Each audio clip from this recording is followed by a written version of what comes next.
Mas esse conhecimento seu veio depois de seus filhos? Isso é meio que, né, a escola da vida mesmo, é usar e receber. Não, assim, pra ser muito sincero, eu estudo pra Cacilda. Não, Tipo assim. eu tenho certeza, dá pra perceber que não é eu tô dizendo assim, jogada ao vento, né? Poucas coisas que eu tô falando com vocês aqui não é de algum autor que eu estudei.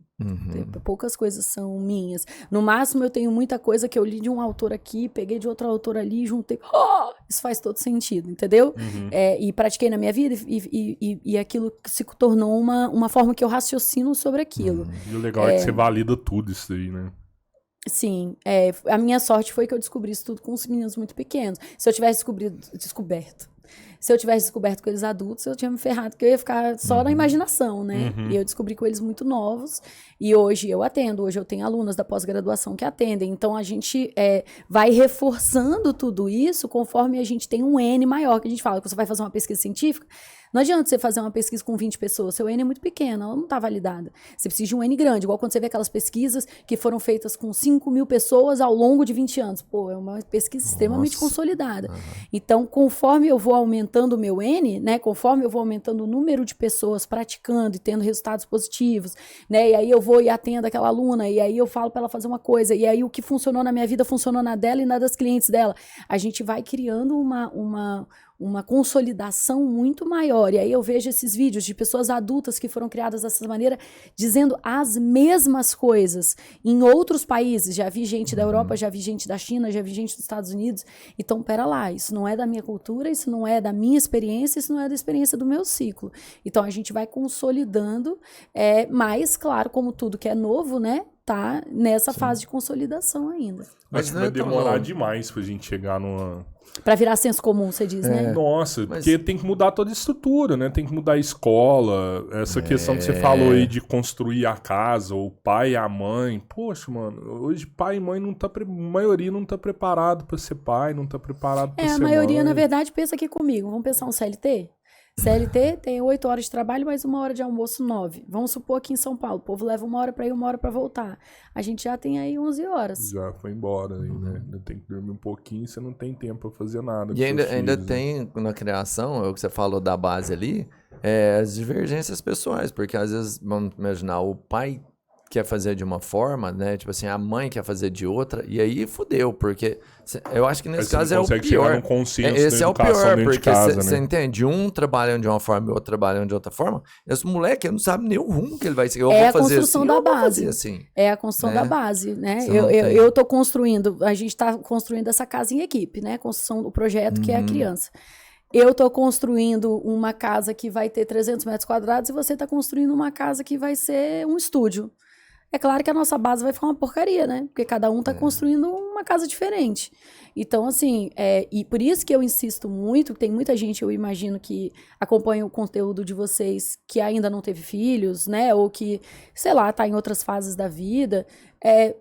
Por isso que eu digo que antes de você casar com uma pessoa, se você quer ter filhos, essas conversas todas, elas têm que acontecer. Esses combinados, eles têm que vir antes da criança, não é depois. Senão você troca o pneu com o carro andando, é muito pior. Você precisa de ter essas conversas, né? Tem muita gente que tira foto comigo hoje, que me encontra assim, que fala, Nanda, eu não tenho filhos. E eu sigo você já há 5 anos, sabe? Eu fico, caraca, é isso, nossa, cara. É isso. É isso, entendeu? Eu tô conhecendo o carinha lá, ou a menininha lá, e eu já tô aqui.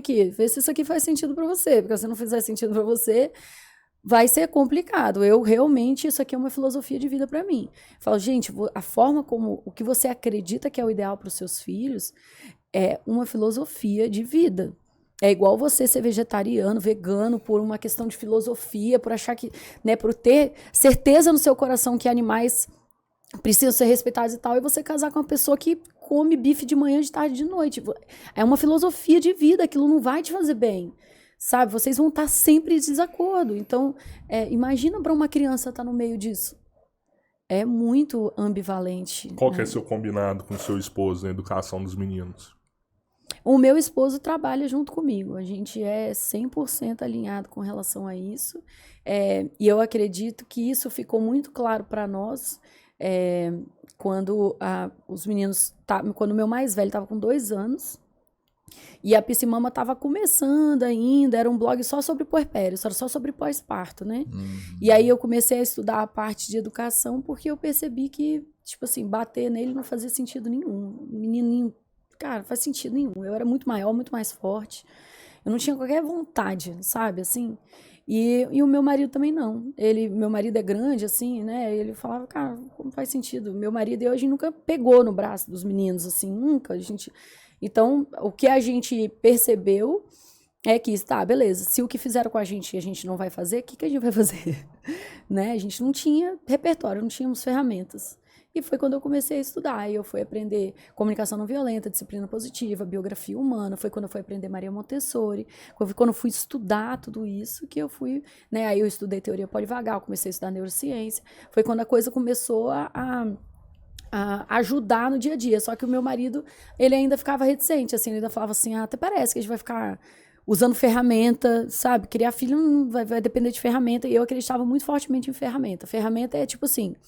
A criança não quer ir pro banho, você vai falar assim, assim, assim. Você tem um roteiro. E o meu marido achava mó nada a ver isso, assim, entendeu? E aí, nos dias que eu dava banho, o banho fluía bem, os dias que ele dava banho, é um caos. Até que um dia ele olhou pra mim e falou assim, tá bom, me fala como é que é aí, essa ferramenta aí. Falei, vou falar. Aí eu falei, aí ele fez. Aí ele saiu do banho com o menino quase dormindo já. Ele ok. Aí ele foi botar pra dormir e pra dormir. Eu falei pra dormir assim, assim, assim. Aí ele foi botar pra dormir, mas não apagou. E antes ele ficava, pô, menino, não dorme. Leva 2 horas pra dormir. Aí ele apagou. Aí eu lembro dele saindo do quarto, fechando a porta, fazendo assim, ó. Deu certo. Aí essa imagem é a minha lembrança do dia que começou, entendeu? E aí, a partir daquele dia, ele virou advogado do negócio, assim, entendeu? E vocês nunca tiveram divergência, assim, na educação depois disso, assim? Não temos. Até porque, eu acho que é diferente também. Eu estudo pra Cacilda, né? Sim. Ele, por exemplo, ele trabalha na minha empresa, né? A empresa é nossa e ele faz a parte do marketing e do financeiro. Sim. Eu não vou ficar discutindo com ele a parte do marketing e do financeiro. Quem estuda é ele. Então... Cada não um faz no sentido seu ele quadrado. discutir comigo, né? Ele me pergunta, e agora? E nisso aqui?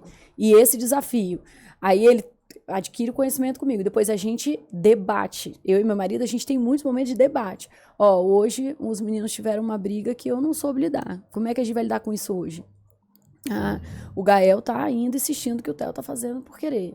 Como que a gente vai lidar com isso? Como que a gente valida a sensação que o Gael tá e, ao mesmo tempo, diz pra ele que ele não pode ficar fazendo assim com o irmão dele. Então, mas tudo entre debate, vocês ali, né? Entre nós Os dois. meninos não participam Inclusive, a gente de tem um nada. exercício muito legal que a gente faz. Sempre que a gente vê filme, e no filme tem pai e mãe, né, e tem criança, a gente sempre fica analisando, esses pais são democráticos, são autoritários ou são permissivos? A gente sempre faz essa análise, porque é um exercício, assim, você precisa ficar exercitando para você ir minuciosamente pegando aquele olhar ali, entendeu?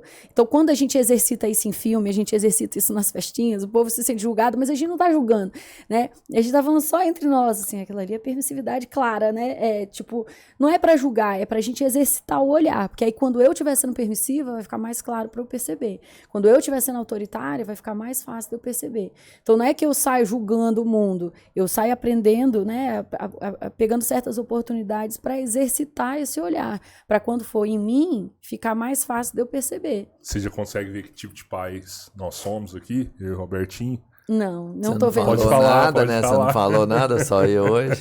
Só eu Olha aí, olha o ressentido. Você ficou deixando eu aqui falar e Mas você deixa, ficou quer ver? quieto.